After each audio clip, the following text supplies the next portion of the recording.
Hoje eu vim até o Museu da Bolsa do Brasil, a B3. Eu vou mostrar aqui para vocês um pouquinho como é que é essa experiência, o que tudo tem de história que é apresentado aqui.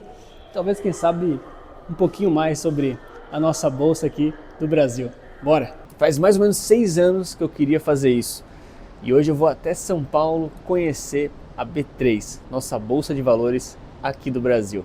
Aí, não se engane, né? Isso aqui atrás é um fundo verde. Os meus editores cuidaram de tudo para colocar uma paisagem bonita. São Paulo é pertinho.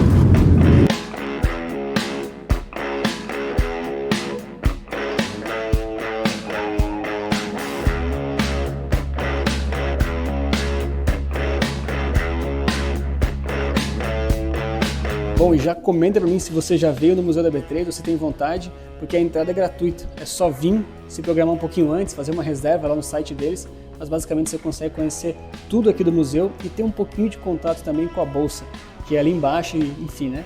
É onde tudo acontece em termos de IPOs e lançamentos públicos. Vale muito a pena.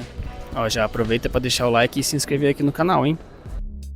O MUB3 fica localizado na rua 15 de novembro 275, no mezanino, em cima da Bolsa B3 aí em São Paulo. A visita começa com uma releitura da antiga Praça do Comércio, onde os papéis eram negociados à mão, na base da confiança. É daqui que vem aquele nome de quem ficou com o nome sujo na praça, justamente por não honrar os seus compromissos entre os negócios.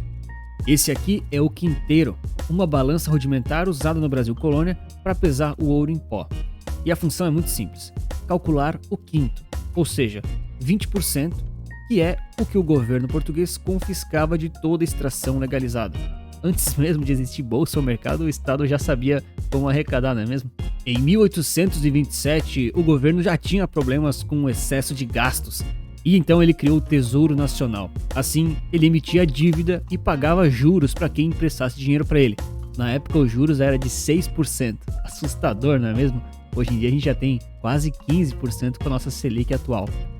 Além dos títulos públicos, outros papéis também eram negociados pelos corretores, como as ações de companhias. Aqui a gente tem uma ação da Companhia Mogiana de Estradas de Ferro, no valor, olha só, de R$200 mil. É estranho como eram realmente papéis e hoje em dia é tudo eletrônico. Esse aqui é o escritório mercantil, onde os negócios realmente aconteciam. Calculadoras, balanças e carimbos, bem diferente de computadores e celulares de hoje em dia. Cotações, ordens, operações, tudo tramitava pelo telefone, pela caneta e na base da confiança. Eram realmente outros tempos e outra realidade. Eles reforçam o papel fundamental do mercado de algodão para a época e também explicam sobre o fluxo de negociações que aconteciam nesses escritórios. É possível ver também vários itens de relíquias, como calculadoras e balanças muito da época, também de forma exposta.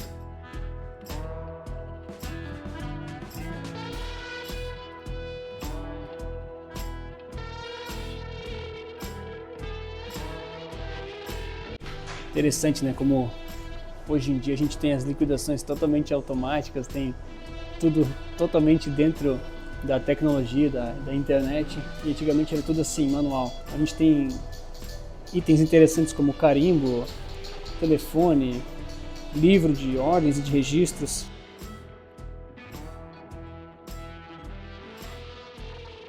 Logo na sequência a gente consegue ver uma maquete do pregão da Bolsa de Mercadorias de São Paulo, que é onde efetivamente tudo começou a mudar e transformar o mercado brasileiro de capitais.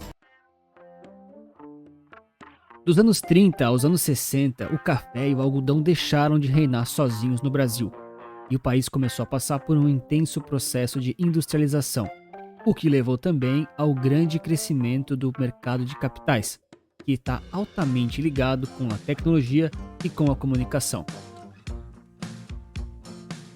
E aqui você consegue ver um pouquinho dessas melhorias de comunicação com esses telefones de época e a evolução das linhas e das trocas de mensagens entre os operadores. Inclusive, se você atender o telefone, você consegue ouvir uma conversa entre dois negociantes.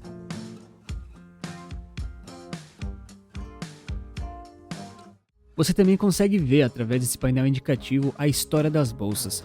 Desde 1850, com aquela primeira praça do comércio lá do Rio de Janeiro, até mesmo diversas outras etapas da história da negociação e da tecnologia. A bolsa pouco a pouco foi avançando, evoluindo e se desenvolvendo, até que em 2017 ela se transformou na B3, que é o que a gente efetivamente conhece hoje.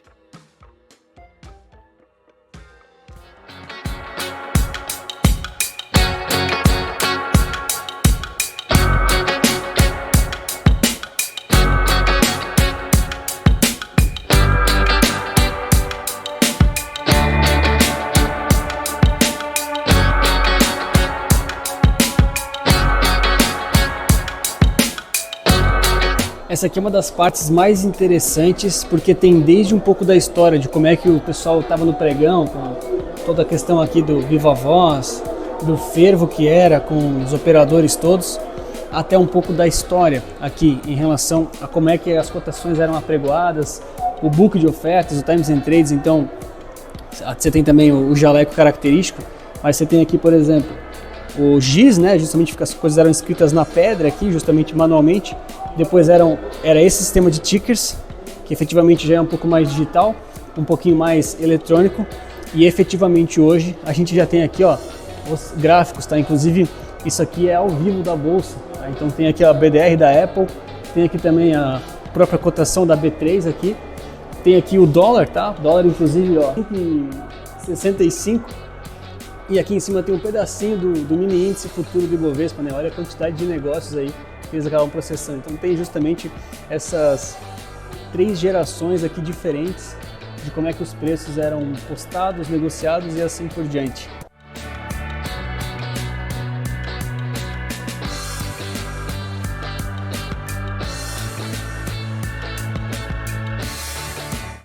E todo o processo de negociação também é demonstrado visualmente aqui. Desde os primórdios, onde tudo era muito mais escrito, analógico, desde a parte da divulgação das cotações, a negociação efetiva entre os participantes e o posterior ali, processamento daquelas negociações, até hoje em dia em que tudo isso ocorre de forma muito mais rápida, automática, digital e muito mais moderna. E se você quer investir ainda melhor utilizando a Bolsa Brasileira B3 de forma internacional, nacional, com renda fixa, renda variável, eu te ajudo com as carteiras recomendadas Resulta Capital. A nossa alocação ela é muito baseada em ETFs, todos comprados pela B3, os investimentos mais inteligentes, eficientes e interessantes para a pessoa física. Se interessar, é só clicar no primeiro link da descrição ou comentário fixado.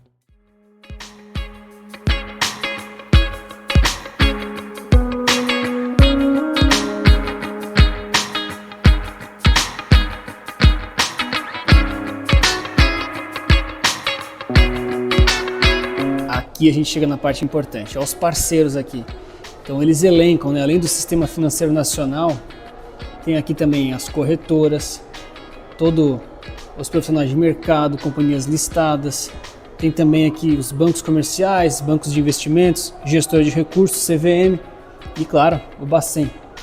E a gente chega aqui na parte de produtos, então eles falam um pouquinho de o que é investimento, renda fixa, renda variável, e olha só que interessante. Eles têm aqui os principais investimentos que são aqui vinculados à bolsa, né? Então tem desde ações BDRs, CRIs e CRAs, tem tesouro, tem LCI, LCA, fundos de investimento, fundo imobiliário e, claro, olha só, ETFs. Aqui a gente já tem uma maquete dos anos 90, anos 2000. Olha só o nível de desenvolvimento. Então lembra como era pequenininho? Era só um bate-boca geral? Olha só que interessante aqui. Nos anos 90 e olha já como é que era nos anos 2000, então você realmente já tinha aquelas piscinas de gente, né, as rodas, várias praças diferentes, olha só que legal, muito detalhe mesmo. E cara, olha só a quantidade de detalhezinho que eles fizeram, né, então desde a bandeira, os avisos, até mesmo a ideia de passar que tinham cotações aqui em cima, né? Olha só, cotações, gráficos, muitos detalhes, muito legal mesmo. A gente consegue reviver aqui realmente 2 períodos, né? Aqui anos 2000 um pouco mais desenvolvido, e aqui mais ou menos na década de 90, que era um pouco menos desenvolvido naturalmente, mas também já era de uma certa complexidade, não é mesmo? E essas rodas de negociação, por mais que pareçam uma loucura, elas têm uma lógica e um propósito muito bem definido. Inclusive eles mostram um pouquinho dos profissionais que trabalhavam lá, cada função, a diferença da cor, da roupa, da vestimenta. Explicam também sobre a comunicação não verbal de quem quer comprar, de quem quer vender, de quem está tomando, quem está batendo. E também, claro, alguns gestos em relação a quanto você quer comprar ou vender.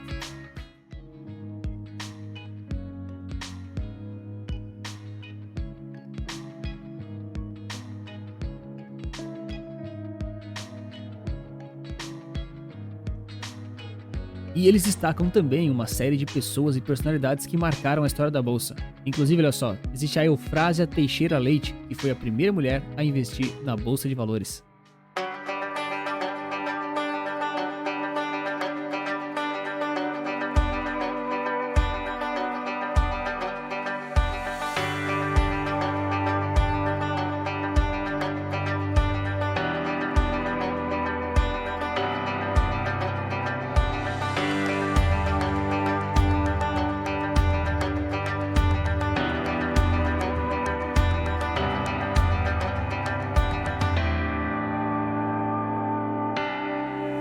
Bom, então vale a pena ou não vale a pena o museu aqui da B3?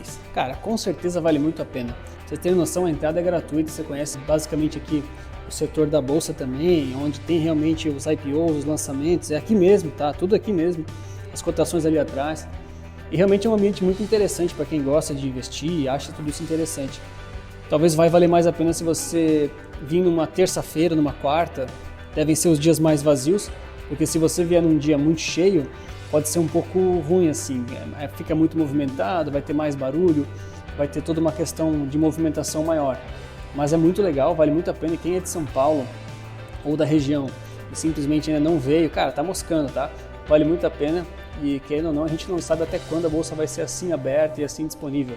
Na minha opinião, isso aqui até é disponível demais, tá? Mas ainda assim, cara, vale muito a pena, fiquei muito feliz de ter vindo e realmente gostei demais.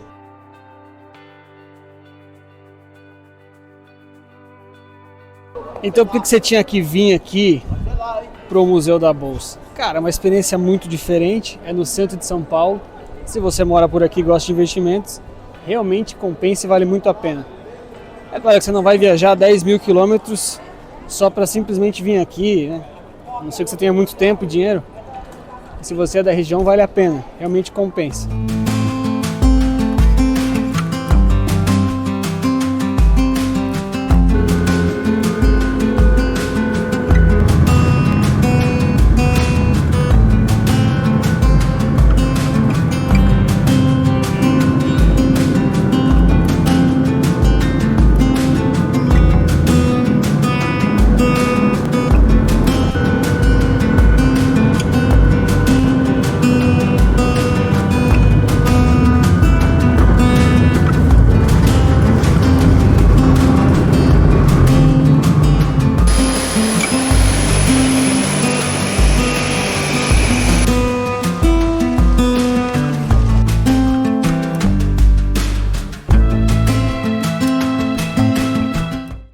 Então é isso, deu tempo de ir até São Paulo, voltar para Balneário, tomar uma água, que em Balneário eles costumam colocar água nessas garrafas de vidro, deve ser para reciclagem, mas no geral valeu muito a pena e por mais que em 12 horas você fica extremamente cansado de fazer esse bate-volta, acaba sendo muito interessante. Eu, por exemplo, não gastei nada em passagem aérea, praticamente nada em refeição também, gastei com os Uber, então para realizar um sonho que eu queria há 6 anos, basicamente me custou 200 pila.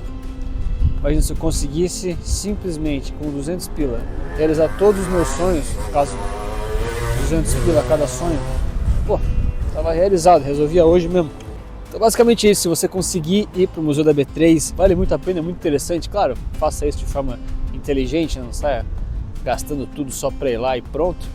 Mas cara, no final das contas é uma baita experiência e acho que é bem interessante para a maioria das pessoas. Muito obrigado pela sua inscrição e seu like. Lembre-se que investir certo resulta capital.